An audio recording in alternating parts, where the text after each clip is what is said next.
Fans Beyond Wrestling, this is Denver, Colorado, the man, not the place. Thanks for joining us. Another episode of Positive Contact, being joined today by Randy Summers, Brandon Watts, Milk Chocolate, and of course, as always, Positive Contact brought to you by Independent Wrestling TV. So sign up for iwtv.live using promo code BEYOND. Get a 5-day free trial, and please stay on as a paid subscriber so you can support us. Gentlemen, who wants to go first? What's the best way the fans can support you guys right now? So the best way fans can support us is you can go on Twitter. That's number one, Twitter. My Twitter account, Brandon Watts' Twitter is OhMyWatts. That's OhMyWatts. Mine's Brandon Summers 100. I think you can spell it. You got it. I believe in you. Why is it 100? Is it like a keep it 100 thing? Always keep it 100. Right. Why'd you have to ask him that? When I was 18, so some things. How old are you now? I'm 26. You guys were wrestling when you were kids. Mm-hmm. How old are you guys? You guys both started training at the same time at NYWC, or who started training first? So I happened to start training a week prior to Randy. So I started 1 week prior, and then the next week he came right on in. And ever since that day, we've been always linked together, no matter what. Who put you guys together? I think it was Nese, Alex, and Kit, because how it started was when you go to NYWC, you was not allowed to bump immediately. So the first thing they did was they kept you on the floor for months. I think we was there for how long, Randy? 4 or 5 months? We started in July, and then I think we first bumped in like October. So it was just doing chain wrestling and cardio pretty much. And that was in 2012, right? Because you guys made your wrestling debut.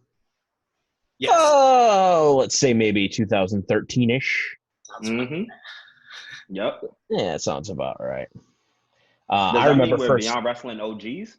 I mean, you guys really. I mean, look at if Cage Match is any indication, one of the probably first 10 matches of your career you guys had at Beyond Wrestling against EYFBO, a match that was part of an all-killer taping at the CZW school. But I remember seeing you guys for the first time when you guys did the 2-on-1 handicap match with Dickinson at Night of Infamy. How do you come out of wrestling school and kind of get opportunities like that right away? How does something like that get hooked up with CZW?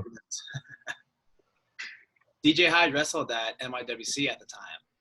So when we were having our first match, he was just there and he watched it. And I don't he just pulled us over. I don't think we talked to him before. We might have, but I don't believe so. And he said we had one of the best debut matches he ever saw. I don't know if he meant it or not, but that's what he said. And then we just kept in contact with him. And I think we rode with Johnny to that show. And then, yeah, it just kind of like happened pretty easly. Was it always supposed to be the singing part? Was that something that you guys had planned on doing, or was that what Milk Chocolate was intended to be, or was that the role specifically given to you at that one particular CZW show, and then it kind of caught on from there? So that was something that we kind of, because like ourselves, our real selves, we're basically exactly how we portray ourselves in the ring. Randy, how we became best friends was we were going to the Long Island Railroad train station, and he just randomly took out his headphones and said, "Yo, do you like this song?" Threw it right in my ear, and it was the Jonas Brothers, and I was like, "Yo, yeah, I love this type of music. I don't know nobody that loves this." And then from there, we instantly hit it off. So at trainings, people used to say, like, "Why don't you guys like do what you guys do in real life? Like talk about all the music that you guys like in real life, do that in promos. Maybe you guys could even become a boy band from it." So in our first match, Randy was always doing the singing. Like that was something that we did even on student shows. Well, not always on student shows, because I think in September of 2013, without Randy present, you did a singles match at a tryout at the Chikara Wrestle Factory. Oh yeah. So maybe you got to bump in the Beyond ring before you had a chance to bump at NYWC. But why don't you tell us what happened at that who did you wrestle? You wrestled Stockade? No. I wrestled Alvin Alvarez. Alvin Alvarez, okay. Yeah. So I wrestled Alvin. Alvin was trained with us at NYWC. And in fact, Alvin was the one who came up with the Milk Chocolate name. Okay, let's talk about that. All right. So we was I think we were in advanced class and we were about to have a student show that like the following week. And we was coming up with ideas. I don't remember like what me and Randy had come up with, but a lot of people were coming up with cookies and cream or stuff that has to do with black and white. And then Alvin was just like, no chocolate. And then as soon as he said it, I said, that's a solid one. That's a good one right there. So from there we just rolled with it. It's pretty good. I mean, I don't know. All that kind of stuff is like, you know, you walk a fine line with it. You got to be careful. Because I remember when like Lewis Linden, Flip Kendrick, and Johnny Gargano representing AIW went to Chikara, people were chanting like Team Oreo at them, and it's just like, don't embrace that kind of stuff. You know what I mean? So that's got to be tough for you guys to kind of walk that fine line without kind of passing it. But let's get back to the match with Alvin Alvarez, and when you definitely crossed the line, what did you decide to do in that match that's yet to see the light of day? Damn, I was hoping you forgot about that. We're just going to talk about everything bad, so. So, all right, Beyond fans, don't judge me. You might anyway, but this is going to be the thing that people are going to cheer about, and they're going to want you to bring back once Live Heroes start coming up. So you're going to have to start growing it out. But anyway. Oh, it's here. Trust me, it's here. but I don't know why I did this, but I decided for whatever reason. And I felt like I had everybody popped. Like I had all the workers popped. I felt like I had you popped. And then all of a sudden I just decided, hey, let me pull down my trunks and flash my pubes, as in my pubic hair, and let me take them out and start throwing them at the wrestler. You threw them? Yeah. I have no idea why I thought that was a good idea. But at that time, I thought it was the best idea. And on the car ride home, I was saying to myself, like, yeah, that got him. That got him. I'll be back. Randy, where were you that day to keep your boy in line? I don't remember this, honestly. So no, you weren't there, I don't think. I don't remember. Like, I don't know why I wouldn't have been there, but I guess I wasn't. But no, I mean, it would have been 2013. I mean, you guys would have just started training. It probably would have been one of Brandon's first matches. I know Stockade was there. I think Blake Morris might have been there. Do you remember anybody else that might have come, Brandon, from NYWC? Jesse Vane. Oh, yeah, Jesse Vane, yeah. And Francis Kipling Stevens. Yep. So, you know, it's cool because I think that was around the period of time. And one of the things that I think is such an untapped resource in all professional wrestling, obviously NYWC, and then when Hawkins came back and opened up the school, but just in general, there's like a wealth of incredible wrestling talent that is like in the Long Island area. And I remember that being the first time where I was like, hey, this is really like kind of an untapped market. This is something that could be beneficial. You know, let's try and bring these guys to Beyond Wrestling, 1 by 1, 2 by 2. And, you know, obviously Silver, Reynolds kind of leading the path, but then even Stockade and Ryan Rush, Ryan Gallione, you know, definitely an influx of talent from that area. Some stuck with it, some didn't, like Jesse Vane, Blake Morris that you kind of brought up as well. But did you look to those guys as kind of like, hey, like, did you like when you went to NYWC to train, did you think it was like, hey, we're going to go because it's the best place to go training? Was it just the proximity? Is it because you thought you were going to be connected? Like, what was the decision to go to NYWC? So for me, I live in the Bronx. So traveling to Long Island is that's a long trip, especially by not driving. I had to take public transportation over there. So that's 2.5 hours going, and then the same coming back. Originally, I was going to go to Ace Pro Wrestling in New Jersey. Obviously, I was underage. I think I was 16 at the time. And my father was with me. And he spoke to the promoter there. He felt like, nah, this ain't the place for you to go. And then I just happened to come across NYWC. And I happened to come across Tony Nese. And once I saw Tony Nese, I said, oh, wait a minute. This is a guy who's about my height. He has a great body. And he's doing all these flips. I have to see where he came from. Now, I found out he came from NYWC. I said, wow, this is the school that I was looking up, because I saw Hawkins and Ryder, Trent, and Stryker came from there. And from there, I kept like doing my research on the school, kept watching Nese's matches. And then the next thing I knew, he was on TNA. And then once he was on TNA, I said, oh, that's where I got to go. That's the school for me. How about you, Randy? What made you choose NYWC? Well, I knew about NYWC because I think right along that time was when Zack Ryder's YouTube show was kind of really popping off. And I know Mhm. that's where he trained. So he would kind of shout them out a little bit. And obviously being from Long Island, I would notice that being that I want to be a wrestler. So it was just the first school that I knew about. And then when I looked it up and saw everything about it, and then I also recognized Tony Nese from.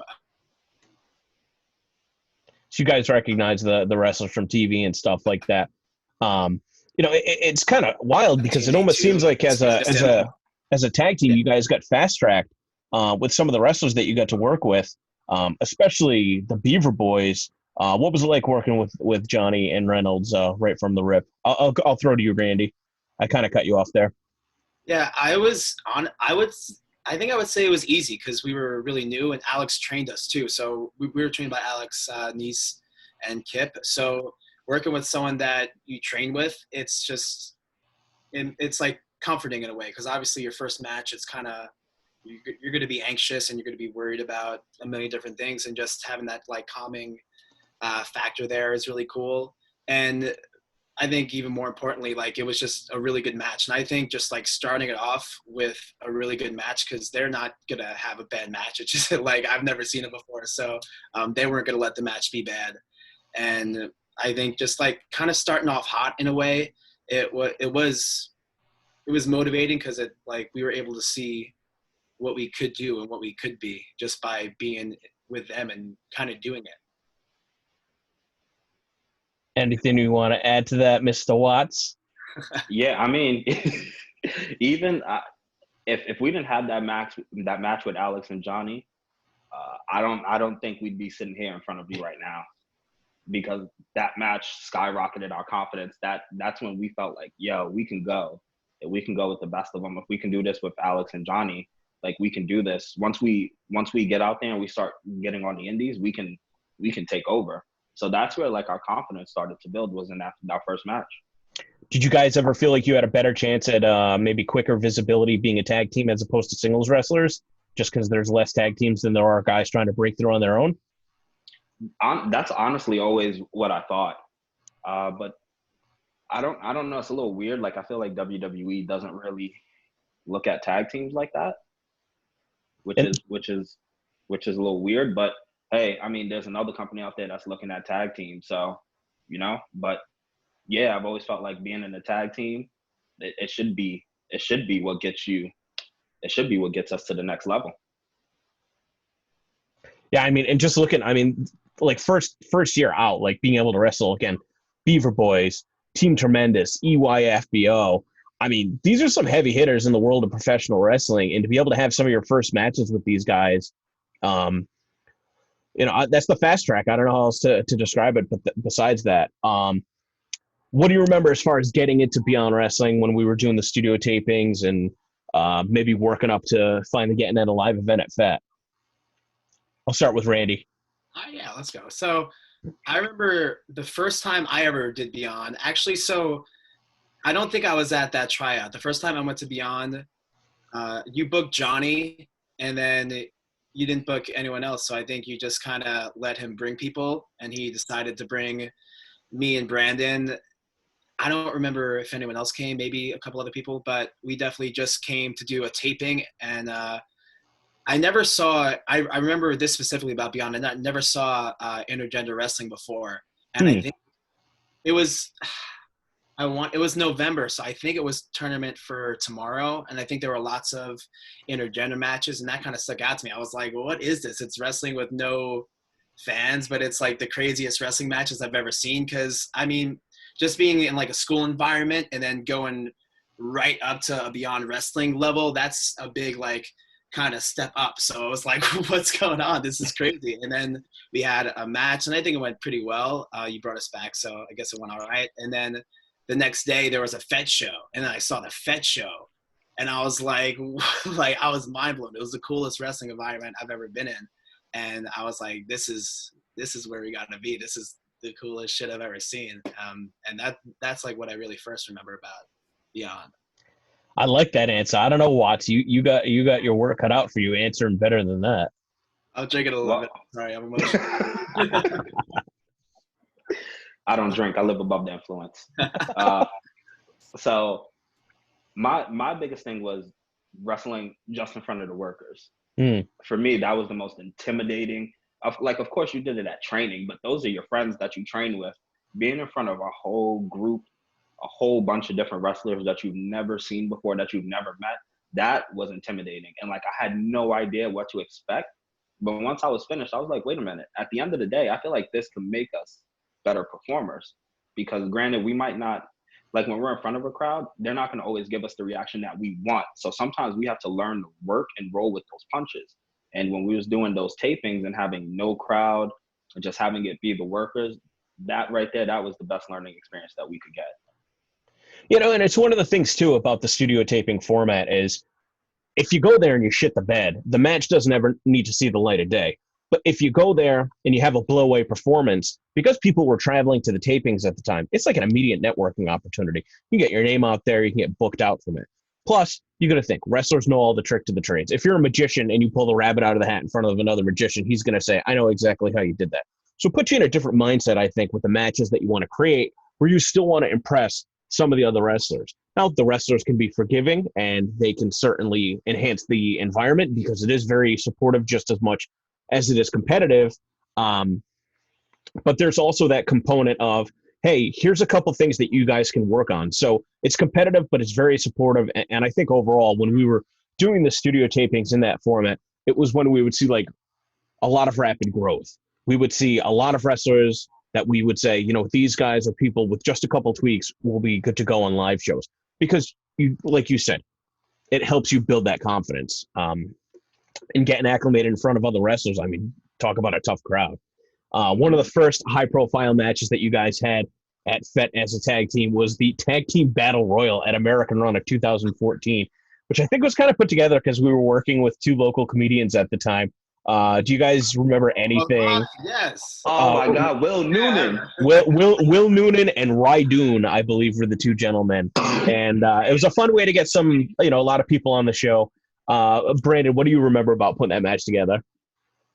Well, at that time, we were so scared and so new. Like we kind of just stood back and just stood there and just let like, oh yeah, we'll do that. Okay, cool. We'll take that little spot. So at that time, we wasn't really even fully getting our stuff in. We were just kind of being there, like agreeing with everything.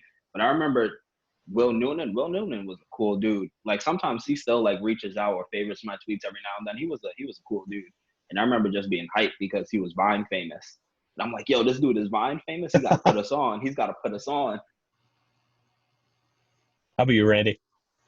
Yeah, pretty much the same thing. I mean, obviously it wasn't like the American Rana moment that like we want, but I think for what it was, for where we were at that point, just being a part of the show, it was cool. And yeah, it was just a different experience. Like, and I think just being like, it's cool to be somewhere and then want to move up and get higher up the card. And like, as we get more experience and get better, that's just the main thing I was looking forward to. Like, I remember just watching the show.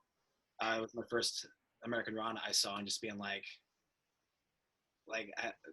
beyond wrestling, it was the first promotion that really, because I never watched independent wrestling when I was a wrestling fan. So it was the first promotion that I really got to really watch, and it just motivated me like crazy.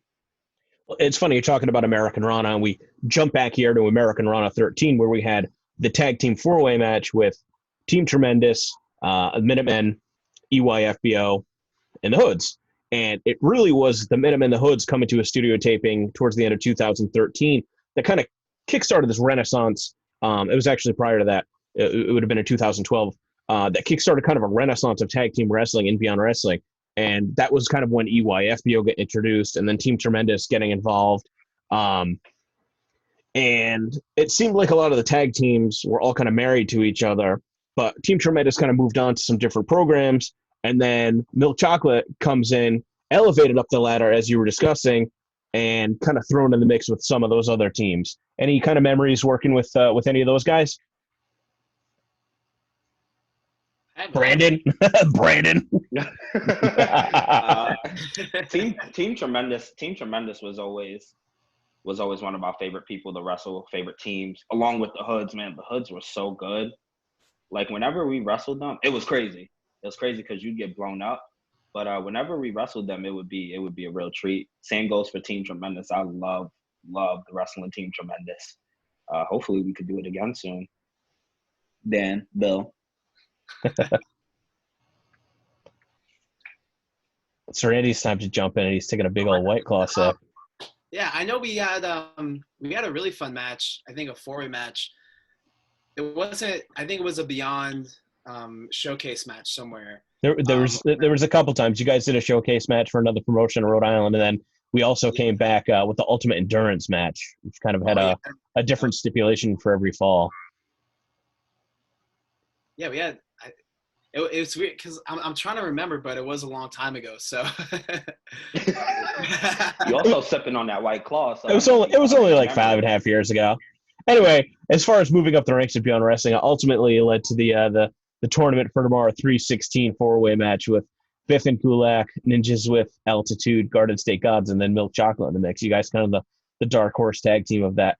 Do you guys remember the tag team tournament? Couple of days at the RWA Chop Shop, and then moving on to the finals at FET? Yes. Yeah, I remember that, and I remember, since we being completely, I remember shit in the bed in the 4-way at FET.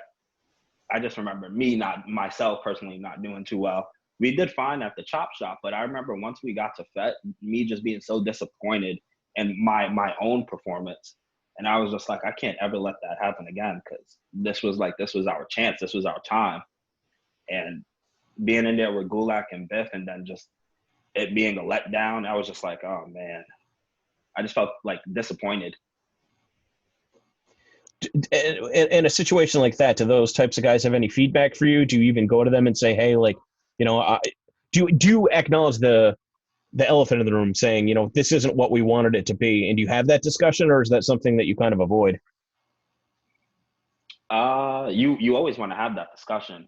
Gulak is a very, very straight up dude. Like he will not pull any punches. He'll tell you straight up, like, if you messed up, what you need to work on, how you can be better. Try this, try that. So that's why I like reaching out to Gulak. He's somebody who I still reach out to this day when it comes to promos, when it comes to character work. And he'll be like, why don't you try this? Throw it to the wall, see if it sticks. So yeah, that's a conversation you always want to have, because you yourself as a performer need to know what you're going to do to get better. Because if you don't know what you did to mess up in the first place, how are you going to progress? Randy, any thoughts on getting feedback from some more experienced wrestlers? Yeah, pretty much. I mean, it's really just everyone knows who the really good wrestlers are, like whether you're a fan or a wrestler. So those are the people that you want to be going up to and getting advice from. So even to today, like, we're still, if we're at a show and we see someone that we admire, we'll go up to them. Probably most of the time, Brand will go up to him and ask him to watch and just get any kind of feedback that we could get, because it is important, because especially if it's a different mind than what you're used to hearing, even if you're trained by really good people, there's other really good people. And just because there's different, like, I don't know, say if it's a Venn diagram and one person is really good for a couple of things, and then there's another person and they're good for a lot of the same things, but there's this area for both of them where they got the different things that they're good at. So it's good to branch out, I feel you on that. I couldn't have said it more eloquently myself. I'm not gonna lie, I'm so confused at his answer. But why? It makes sense. There's people that are good at stuff in wrestling, and different people have different takes. It can't hurt to learn from everybody. But the Venn diagram is where he lost me. Different flavors of ice cream is the commonly known term that people use. I like the Venn diagram. Now we're getting two scoops on it. Yeah. Going back, looks like at Beyond Wrestling, the real thing, Milk Chocolate and Ryan Gallione against Rex Lawless and the Beaver Boys. Part of my style of booking, obviously, is somewhat reliant on when carloads are coming in. Sometimes getting those repetitions in front of the crowd, working with some of the same people, switching it up a little bit. Does that feel like a step back at that point, having to go back to kind of being the Long Island car after getting a taste of, being on your own, breaking out the tag team scene after tournament for tomorrow? Or is it still just like, cool, we know these guys better than anybody else, we're going to steal the show? What's the thought process? I'll throw it to you, Randy. Let's see what kind of a chart that you introduced for this one.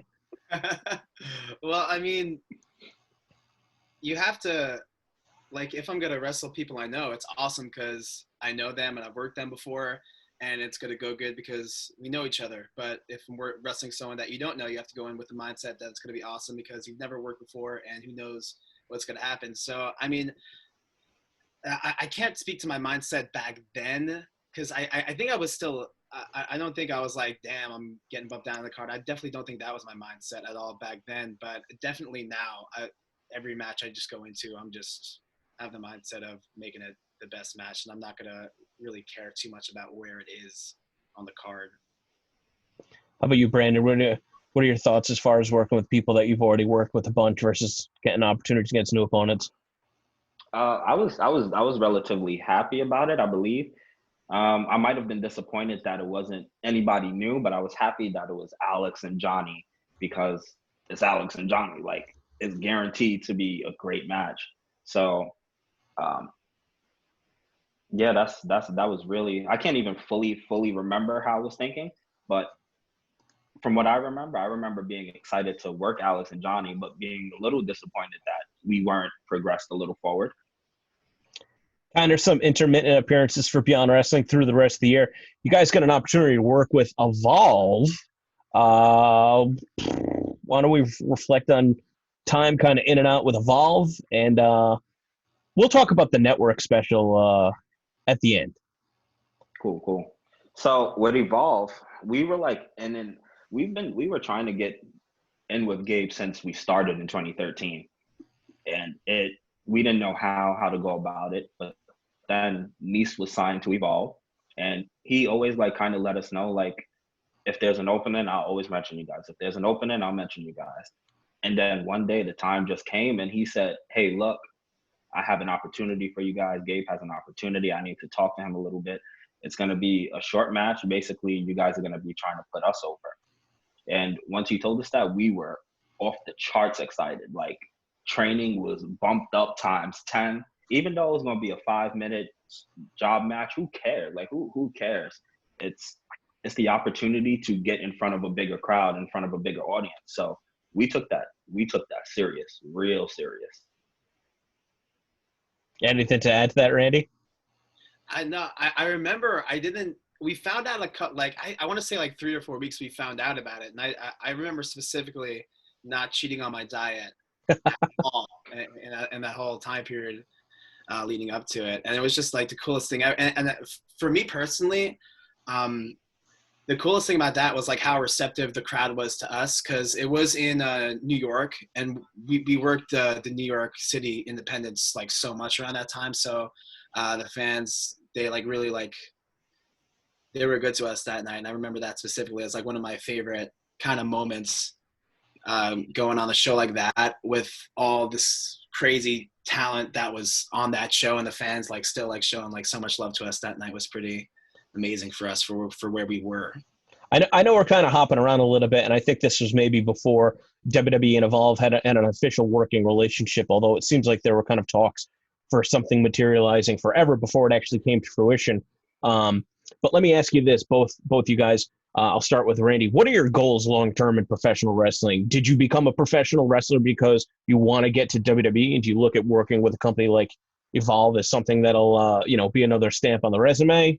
What are you thinking long-term? Singles, tag, WrestleMania? What are we looking at?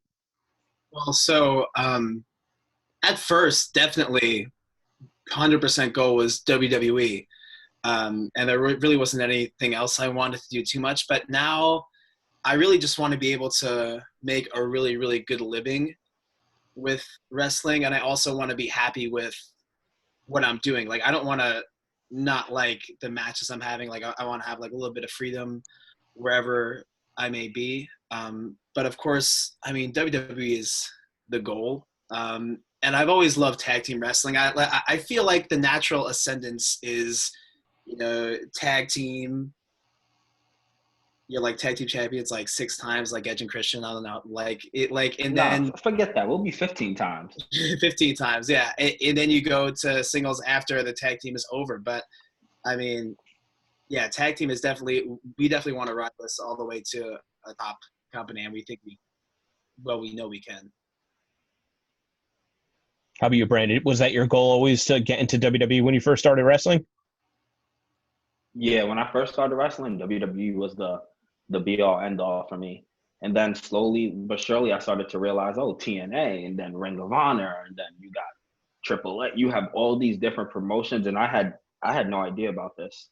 Like as a little 16-year-old sitting down watching WWE, I had no idea.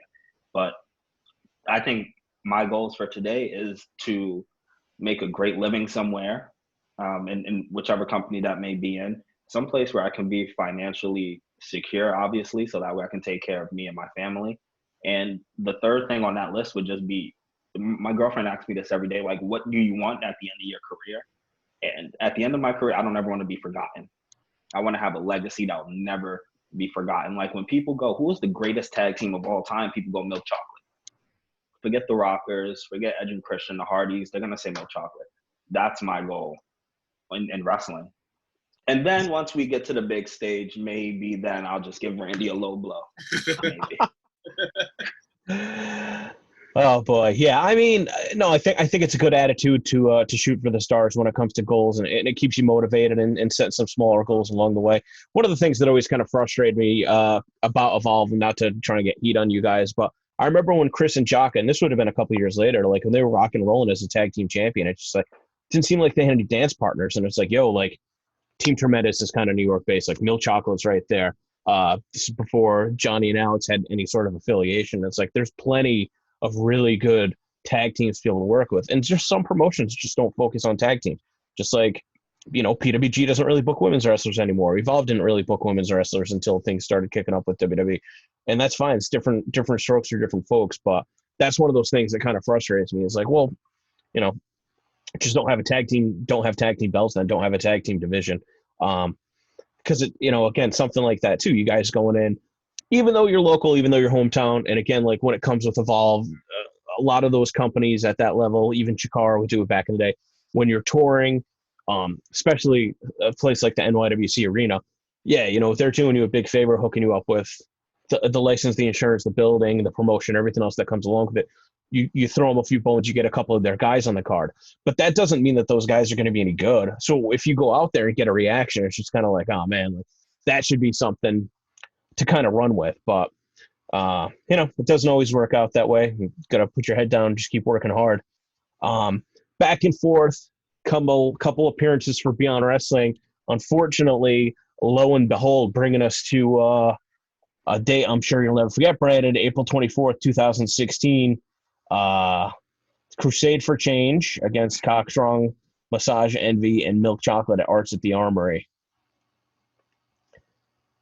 My favorite day of my life. Probably not, but let's do it. Let's go into detail. Let's hear all the gory details. So the first question I get asked a lot on that was, did it hurt? And the answer is like, no. I had so much adrenaline pumping that the only thing I was worried about was, oh, damn, I got to finish this match. So, like, I remember Massage Envy picking TJ up for, like, a 3D, and we were going to do a cutter, and he somehow, like, as we were going to bump, he landed, like, on top of me. So, as I was coming up, my head was stuck down like that, basically. And when I watched the footage back, I thought from being there live, I was moving in slow motion like this. But when I watched the footage back, I was actually moving normally. And then I'll credit this guy till the day I die, Anthony Gangone. He's actually, I feel like he probably saved my life that day, because he didn't, nobody in that match knew I was hurt, because there was so much happening. It was so chaotic. You couldn't even tell anybody. But he drop kicked me in the arm as I was crawling to the outside. And once he did that, I said, oh, I got feeling back in my hands. So on to the next spot. I went up to the top rope, and then he gave me a brain buster on his knee, and then a brain buster in the ring. My head never once touched his knee, never once touched that mat. And if it did, I probably would have been dead. because the doctor said like my C5 was basically like this into my spinal cord, and if somebody was to go like Brandon and I go like that, it would have been over. He said just like one turn like that, and my C5 would have slipped into my spinal cord. And that's so crazy too, because again, the home stretch of a 10-man tag, obviously a lot of that's probably already planned out. Hard to be able to call an audible. But I remember somebody was like, "Oh, Brandon broke his neck. We have to call the ambulance." And I was just like, "No, he didn't. I just watched him wrestle. Like, he didn't break his neck." And then I remember going to talk to you in the back. You were kind of out of it a little bit, but like, but that's the thing. You think one thing, oh, somebody breaks their neck. You think like with Owen Hart and Steve Austin, right? That's what people think. Like, like paralyzed from the waist down. And it's everybody, I just talked to Willow, obviously with Shinron, like everybody has a different experience. But I remember that day being like, oh my God, like they're calling the ambulance. They brought the gurney right into the room when the Colony was coming out for the tag match with the Zuzu. And it was just like, damn, like this is crazy. Like this is really, really bad. But then at the same time, like you just kind of seemed like you were with it. And like, did you honestly feel like you had broken your neck? Yeah, I knew something wasn't right. You knew something wasn't right, but did you think, okay, I broke my neck? I don't know what I thought at that moment. I knew I was out for a minute because I had the tingles going down my arms into my hands, and Stone Cold and Edge always said that's what they had when they got hurt. So instantly I just kept thinking this isn't good, and I couldn't put my neck up like this. I wasn't able to do it. My head was stuck down like that. So like I wasn't even thinking about is my neck broke. All I was thinking was like, well, if it is broken, it got to get fixed because I got Evolve next week. So I got to do Evolve. I can't miss Evolve. That's our big shot. That's our big chance. And if not for this one on the camera right here, Randy, I remember when I got the official diagnosis, like you need the surgery immediately. I remember calling him and just breaking down and just like going like, I'm sorry, because I can't do Evolve next week. They won't let me. And he said, well, don't worry about it. Like, even if you were to tell me you were going to do it, I wouldn't let you do it. So like, I wouldn't have done it if you said you were going to do it. So don't worry about it. We're 23 years old right now. We got so much things going for us. Just get that fixed. And then when you're back, we'll get rolling. It definitely got to give credit to the police detail at the Arch of the Army that day for being like right on top of the situation, getting medical personnel there and handling it the right way. One of the things that's like such a top priority for me for when we're able to come back up and running is like, even though it's not required by the state of Massachusetts, like I really think it's important to make sure that all shows have medics on hand. Before Uncharted season 2 started, I was calling private companies and I'm just like, hey, like I really want to hire somebody, and nobody would take the gig. It's like, I'm going to pay you for it. I'm not asking for volunteer work. So that's something that I definitely want to make sure to have a top priority, because obviously the risks are very real. Something like that, especially at such a young age, is something that not a lot of people expect to go through. Randy, do you have anything that you want to share from the day? Well, I remember it was. I remember personally finishing the match, and just, you finish the match, a multi-man match like that, you're kind of just like chilling on the floor until it's over. And then the match is over, and then like I start to get up, and then a fan is like looking at me and like pointing and like going like down, and it was on the other side of the ring, so I didn't see. And I went and I saw, and Brandon was on the floor, and like Brandon was like, I hurt my neck. And like I probably, like at the time, I handled this probably a really bad way. Like I kind of helped Brandon up because I didn't think that he broke his neck. So that's not even a thought that would possibly go through my mind, because he finished the match, and like I don't like, you just think that would never happen. So I helped him up, and we went to the back, and he's sitting down, and then the next thing I know, like we're going in the ambulance, and I go with him to the ER, and then I'm standing in the ER in my underwear, and and it was just scary. That's the biggest thing. And like I remember, like I going from like not believing it was real, and then being actually like in the front seat of an ambulance with your best friend in the back, and you're like, wait, a broken neck, like that's like it's pretty bad. Like what could this mean for him? Like it was a scary situation. Because like not only like it's my life, but it's my best friend's life more importantly. So it was just weird and scary and kind of surreal. Like it definitely did not feel real at the time because we felt like we were on top of the world because we had so much stuff lined up for the next month. Brandon, did you ever think that maybe you weren't going to wrestle after that? Oh, the only way for sure. The only way that was gonna happen though was if like a doctor told me like yo, there's zero, like zero. You can't if you go back the first time you fall, you're gonna die. That would have been the only time. That would have been the only way I wouldn't have come back. But in my head, it was always once I get the green light, I'm going back. There was never a thought like I'm not going back. I'm not going back. I'm not going back. It was just always whether I would get cleared to go back. And did you know, was it one of those things where before they even did the surgery? That's what Willow had said. Before she even got surgery, they were like, you're going to be good to go. Don't worry about it. Or did you have to wait to see how you were recovering before you got the green light?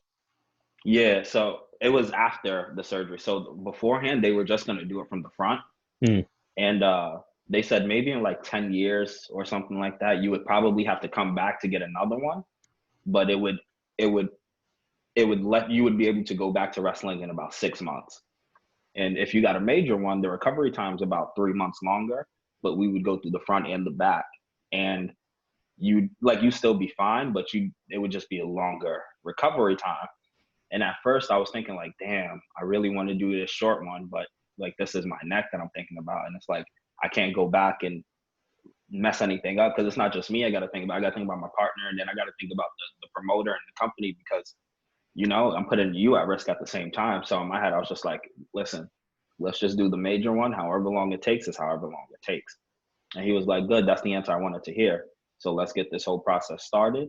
Next thing I knew, I was waking up. And then obviously about 10 months before you came back to wrestling, had a match with EYFBO, Beyond Wrestling Under Construction. And then you guys didn't team for a while. What happened there? I guess I'll go. I was kind of at the time, I was a little immature emotionally, I would say. So I kind of didn't handle because I was like doing like what I loved. I was like wrestling every weekend, and then that kind of just stopped. And then I think like right after that, my girlfriend at the time broke up with me, or we broke up. So I kind of went through like a rough phase, and I just didn't like have the desire to wrestle anymore personally. So I didn't want, like, I remember when Brandon was hurt, I had no desire to wrestle without him. Like I wrestled at NYWC, I think, and I think I did a couple of shows outside of it, but like I just didn't want to do it. And I just got this weird attitude where I just didn't and I still don't know why, because I also don't think about it, but I just didn't want to wrestle at all. And then when Brandon came back, we had the match with EYFBO, and I think the match wasn't that bad. Like I remember being in really bad shape. Like I looked absolutely terrible. I wasn't I wasn't there emotionally, so like physically I also wasn't there, but the match itself wasn't too bad. And then I think I got like a small injury in that match. I think something with my ribs, like nothing crazy, but like I was just hurt, and then like I was just like sitting, and like I wasn't able to do anything because I couldn't really move, and I was like, man, like I don't want to do anything. So I kind of I stopped wrestling for a little bit, and then that's when Brandon started to do his like solo stuff at Beyond, where he was doing actually some like really cool-ish. He was hot there. But yeah, I think I was still wrestling at NYWC, but like I just didn't have any real desire to do anything. Feel like I just wasn't happy, so I wasn't there. I don't really know what else to say.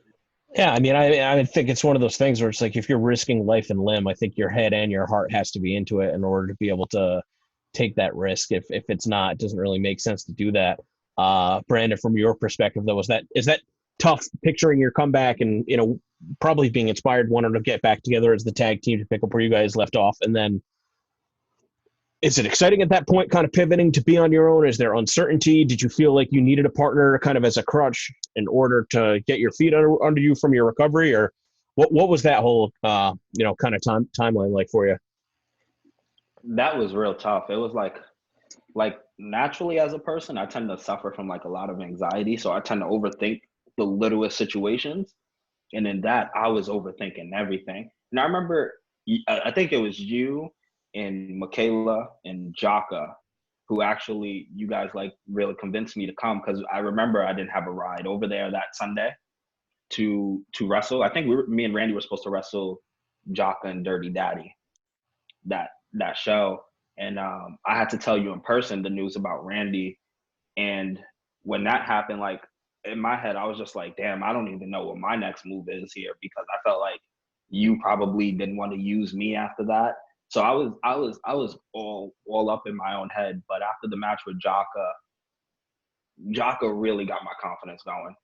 He really helped me with my confidence. And like, I sat down with him in the locker room, and like, not all the times you sit down with somebody and tell them like, yo, I'm nervous about this, or I'm nervous about this.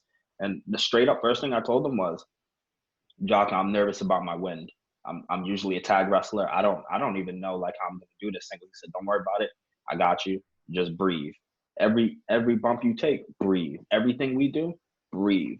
Until this day, I still think about that match in my head. Like, I mean, I think I was doing basic generic indie moves, but Jaka, man, he really he instilled that confidence in me. He sat down with me after the match and was basically just like not gassing my head up, but he was putting that confidence in my head, like just telling me like, keep going. This is what you need to focus on. This is what you need to work on, and this is how you're gonna make it to the top. And from there, like I'll always thank and love Jaka for that, because if not for that moment, I probably wouldn't have had any of my cool singles moments and beyond. Not to gloss over it, but obviously having you guys both on as a tag team, I think around the time that we were trying to brand a lot of our guys as kind of the new crop, this is going to be the next set of guys that are taking it forward, and, eventually kind of being paired with Zenchi, both as a partner and as an opponent. Obviously, as we had envisioned it, the way the angle was going to play out with him giving you the mask and, ultimately the match. But there were some pretty cool moments in that run. What do you think from your singles matches? What do you think was your favorite match from that run? Any match that I had with AR Fox. Any match I had with AR Fox. I was just watching like 2 days ago my match from American Ronda with him. And I felt like that was my best singles match ever. And it means a lot when people that you look up to in wrestling, like one of the people I look up to is David Starr. David Starr is one of those people who, even since he first started, that I always went to and spoke to him about how can I get better. And for him to come up to me after that match and go like, that's how it's fucking done, that made me feel good. That made me feel like I was on the right level. And that's all credit to Fox. He is selfless. He'll do anything. He'll do anything to help you. And like, there was a lot of times where I was timid calling a match, and he'd be like, nah, we're not doing that. Let's get some of your stuff in. Nah, let's get some of your stuff in. And I remember during the second match we had, I think it was or maybe the first, it was at Somerville, and where I got hurt. And I remember when he asked you like who was going over, you said him, and like his face was kind of like he really wanted me to go over, but it was like, it's not. It's up to Drew. At the end of the day, he has a plan. He knows what he's doing. So that's probably why he didn't mention anything. But Fox was. That's my guy. No, I mean that's the thing. That's the thing that's cool about Fox is he'll straight up, like he came up to me. He's like, yo, I think he should win. And it's like, yes, I think under normal circumstances, him being back in this building and this is where he got hurt, first match back, probably should. But there's a bigger plan, and when it plays out in front of a bigger crowd at American Rana, they want it, so let's wait a little before we give it to them and really make it important and mean something. Got you guys together back as a tag team. This is let's just ask all the hard hitting questions. Got you guys back for tournament for tomorrow, 2018 tag team. On to day 2. I still to this day, and I have no idea what happened when we got to Electric Haze the next day, but Even though you guys were up on Verna and Lawless the day before, you guys didn't advance to the second round. And I think that you guys were probably going to go a little bit further than that too. What all happened that day? So that all lies on me. 2018 was like the worst year of my life. I think maybe a month or two prior to that, my dad had just passed. So I was having like a lot of like mental issues. And I woke up that morning not feeling good at all. Like I woke up deathly sick, and I told Randy like, hey, I'm not feeling good. Like, what should I do? And he said, like, if you feel the need, like if you feel like you can't go, I would like try and pull off. And I said, nah, I think like maybe 4 hours of a trip, I should be good. And I remember falling asleep in the car, waking up, and we were like an hour late. And I was like, oh, fuck. And I wasn't even feeling any type of better. I was in such a bad state mentally and physically that I even like kind of went off on Verna in the car. And Verna's like one of the nicest people in wrestling. And like, I think he just like slapped my phone, and it just set me off. So in that moment, like once we parked at the venue, I like kind of broke down in tears in front of Rex, Verna, and Randy. And I said, like, I can't do it. Like there's nothing that can pull me to do it. Like, I don't feel good mentally. I'm not even here. And then Randy had my back. He said, like, Verna told me like, hey, like Drew's kind of pushing for you guys. So do whatever you can to try and make this. And Randy was more or less like, listen, if you can't do it, I get it.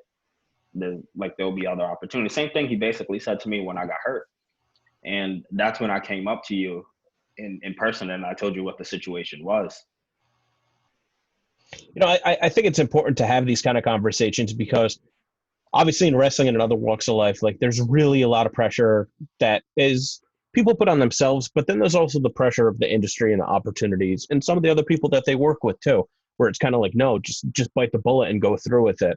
And I think it's really important to talk about, like, especially on an independent level, like it's just not that serious. You know what I mean? It's wrestling at the end of the day. If your head's not in the game, like take the time that you need. And it sucks because maybe there are some people in wrestling that are going to hold it against you and say, you know, it's a burnt bridge. I invested all this in you. You know, you can't be here when I need you. I'm going to move on to the next guy. But what's the point of running with that person if they're not with it anyway? You're just delaying the inevitable. I remember there's a few people that I've talked to, especially earlier on in the career, where it's like, if life is good, wrestling will come naturally. If life's not good, set wrestling aside and work on whatever it is. And if that's being sick for the day, if you know, there's other stressors and things causing anxiety in your life, get that rectified. And, you know, another opportunity will present itself. And I mean, lo and behold, obviously bringing us to uncharted territory, where you guys were supposed to come into Wrestle Bear Country essentially just for a setup for Chuck O'Neil. But then you just stole the show. I'll throw this to Randy. Randy, had you worked with Bear Country before? We didn't work with Bear Country, but we knew Bronson, because Bronson, of course, like he's like a big Creative Pro guy, but he trained at NYWC first before he trained at Creative Pro. So like we knew him, and then he trained at NYWC, and then he left, and then he came back, and then he was just wrestling at Creative Pro, and I was like, oh, that's cool. So we knew him, and then I haven't had too much communication with him. I think Brandon is better friends with him, but we rode up together to the show. And then we were all excited because we never did Uncharted Territory. And of course, with what happened with Beyond the last time, we didn't really know what it was going to be like going forward. All that we knew was if we had another shot, we had to come and like we had to like really bring it and really just do what we do. So it was their first match. We definitely had something to prove too. So we just tried to have the craziest match we could have, pretty much, and it was definitely fun. I mean, and especially only given like 5 minutes or so. What do you think, Brandon? Yeah, we didn't. I think we knew about the time prior to coming there, but we didn't really like. Once we see the time, we kind of go like, "Oh, that's our time." Okay, all right, cool. So what's the ideas? And instantly, like in our head, we were just focused on, all right, what can we do to get these guys over? What can we do character-wise to get ourselves over? Because it's not, at the end of the day, that match wasn't about us, period. It was about them. And that's what we were focused on, is what can we do to get them over? But at the same time, what character stuff can we do to get ourselves over? And just like bouncing stuff off the wall, because I think we drove up with them, bouncing stuff off the wall with each other.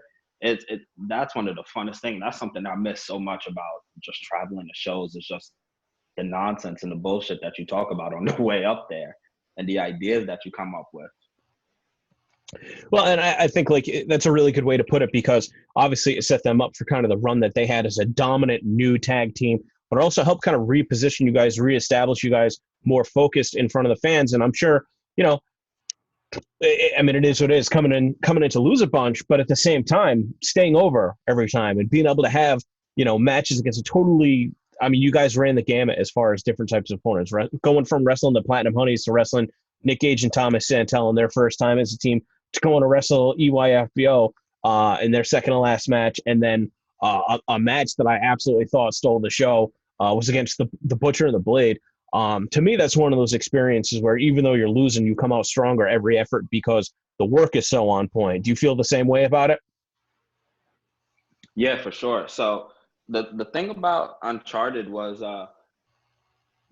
so before Uncharted, like I felt before the series started, we as a tag team, we didn't really get a reaction at Beyond, or we weren't really over really as a tag team. Even when we reunited, I think Janela was on commentary. And when we reunited, Janela actually said that there's milk chocolate to no reaction. And like from there, it just started to trickle, like, fuck, what do we have to do to get this reaction at this company? What do we have to do? And once Uncharted hit, we just started to get a reaction there. So that was really fulfilling. I mean, that's got to be something too, where you have to have a lot of faith, where it's like, hey, I need you guys to lose all the time, because it kind of stands in the way against kind of traditional pro wrestling, building somebody up. But that was such a great thing about Uncharted, is that because the amount of shows that we were able to run in such a short period of time, that it's like, yeah, we can get these guys over even if they're coming in to lose all the time. The one piece of the puzzle that's missing, they look good, they're young, they've got good moves. You need that connection with the crowd. And for different performers, it comes in different ways. But, you know, the run for season 1 of Uncharted Territory, and then I think over the summer, you guys had the opportunity to wrestle the Beaver Boys, the dark match at the Evolve show that was at the Philadelphia ECW Arena for the WWE Network. Randy, how did that come about, and what was that day like? So I might be wrong. I'm pretty sure I'm not. I think If you're wrong, we'll just have Brandon jump in and just tell the rest of the story then.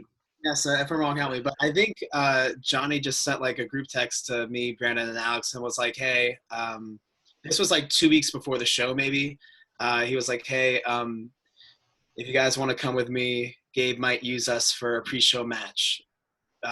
Pretty much, I think that was just his text, and like we were like, "All right, awesome." I don't even think we had too much communication with Gabe before the actual show, but we just like, it was super exciting because it felt like a big deal. Like we had to drive there in suits, and I don't know, we had to get there way too early, and it just, everything about it, it just felt like we were a part of something that felt like it was special. And even though we weren't on the actual show that was on the WWE Network,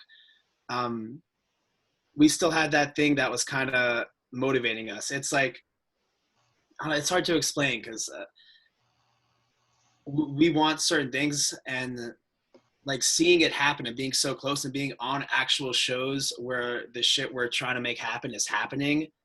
And it's just so, it just feels like, it just lights such a fire. And we had the match, and it was just like 6-minute pre-show match. So I think we did with it what we could. I was definitely happy with the match for sure, and I heard nothing but good things. And then, but I remember just being able to just watch the whole show and see like the WWE Then Now Forever thing pop up before, and I was like, oh, this is so cool. And it was just motivating for me. That was the biggest thing. Yeah, that was definitely like a fire was lit big time, and it just let us. It was more or less like we want this and we want it now. Like we were just foaming at the mouths, and it was good to see everybody get their moment. Like Anthony Green and Josh Briggs get their moment there. But for us, we wanted that. We wanted that for us, and we still do. And then we really believe we'll get that sooner rather than later. About the opportunity to go out to do the AIW tryout show, what was that experience like? Oh, that was a blast.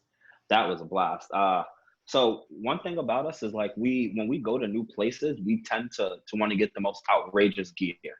It's not even that outrageous. I remember you saw us at Tournament for Tomorrow Night 1 in 2018, and we had the half trunks, half tights, and it was all sequins, and you was like, what are you guys doing? But like to us that popped out. So it's like, all right, we're gonna do something that nobody else is doing on the indies. We don't really see anybody doing half trunks, half tights. We don't really see anybody doing sequins. So when we went to AIW, we kind of switched it up a bit. We still had the half and half, but we had it gold and red.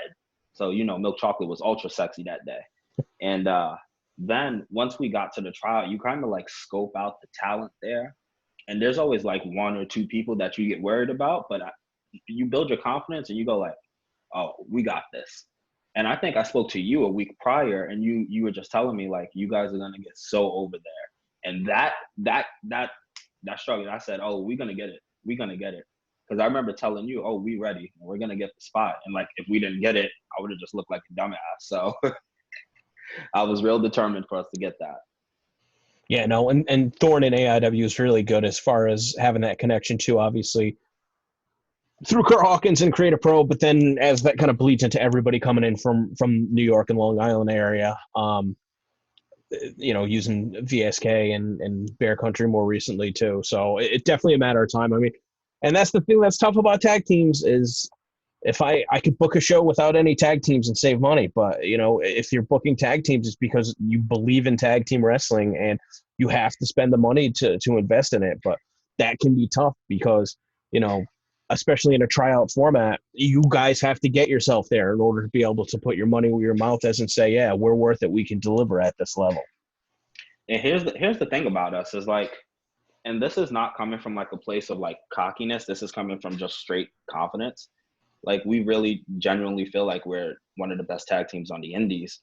Like we have a different look than everybody. We can obviously wrestle and we can talk. Like we have things that most people on the indies don't have. So it's not really like we're not impatient, but we're not waiting for that moment to strike either. We're going out there and we're getting ours. What are some, assuming everything gets back to normal, some sort of semblance of whatever normal is anymore, in a relatively soon period of time, what are some of your goals as far as other promotions you want to work with, other teams that you want to work with? So on that list, we definitely want to be the aces of Beyond. We've been in Beyond since 2013. We're going to 7 years now. Well, so, your pubes have been in Beyond since 2013. Randy joined. Randy joined us in 2014. So 2013 to November 2013, I think. You came to watch, but I don't think you had a match. No, we did. We wrestled. We wrestled a studio taping. I don't know if it ever got. We wrestled like Eric Corvus. We wrestled Eric Corvus and someone else. I know we did. Yeah, no, he definitely wrestled. He wrestled in 2013 for Beyond. Randy definitely did. It was in November, like right at the end, but I was there. But yeah, some goals are like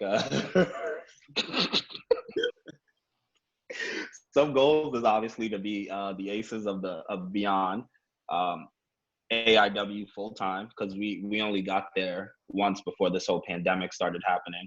PWG is up there on that list. GCW is up there on that list. Traveling overseas is up there on that list.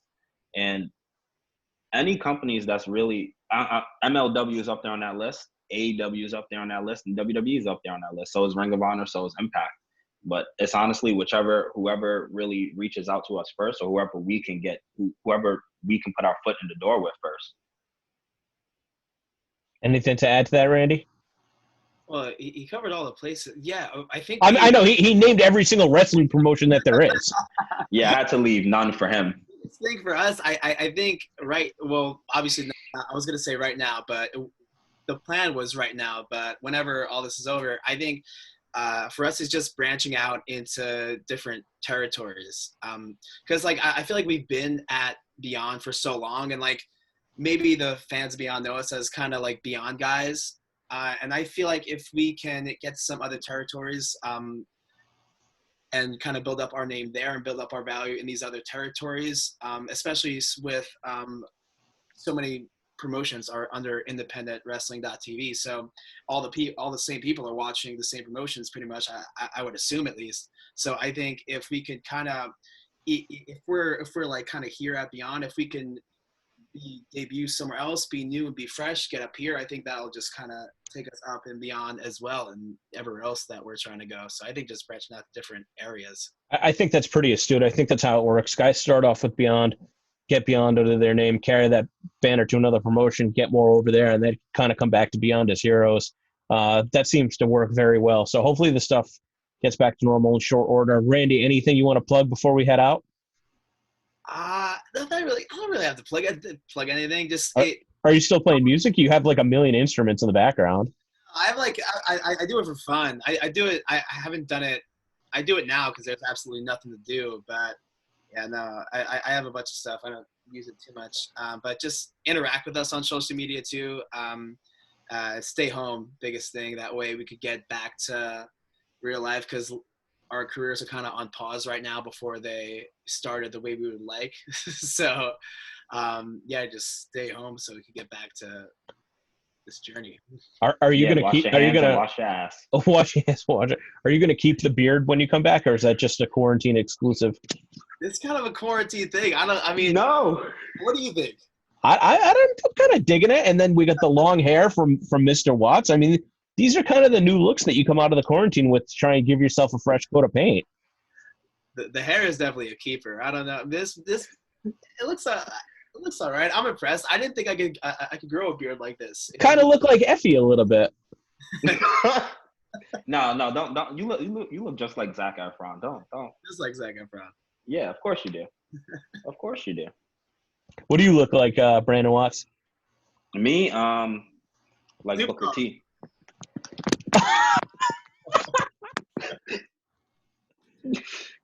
That's the look I was going for. Yeah. I love Booker T. Okay. Yeah. I think that's fair. To love Booker T. What's the look he does with his eyes when it's like? I don't know, man. I don't think you look anything like Booker T, but you should reach out to him. His reality of wrestling promotion. I see it a lot on YouTube coming across it. It's got a lot of really good wrestlers coming out of there. So maybe you say, hey, Booker T, I feel like I've grown out my hair because you've inspired it. Therefore, you should book us as a tag team all the way to Texas. That'll be a fun drive, I'm sure. We could be Harlem Heat 2.0. It's all there. Hey. It's all in the writing. Make sure you tag him in this tweet. Make sure you tag him in this tweet when you put talk about up. Booker T. All right, yeah, all right, cool. Hey, you want to get your plugs in again? Your oh my Watts. I got one plug for you if you wanna see it real quick. Whoa. The plug. See, I wasn't gonna do that to y'all now. It'll get us thrown off of YouTube. But on a serious note, my Twitter is on my Watts. My Instagram is on my Watts. My Snapchat, don't worry about it because you're never gonna add me. And that's about it. Cool. Appreciate it. Thank you guys for taking the time. Hope you guys stay safe. Hopefully we'll get through this stuff and can get back to some semblance of normalcy, and maybe we can see those super special pants in AIW. Maybe we can bring them over to Beyond. Wait, before we go, who's your favorite tag team? My favorite tag team? Like probably Asuka and Kairi Sane.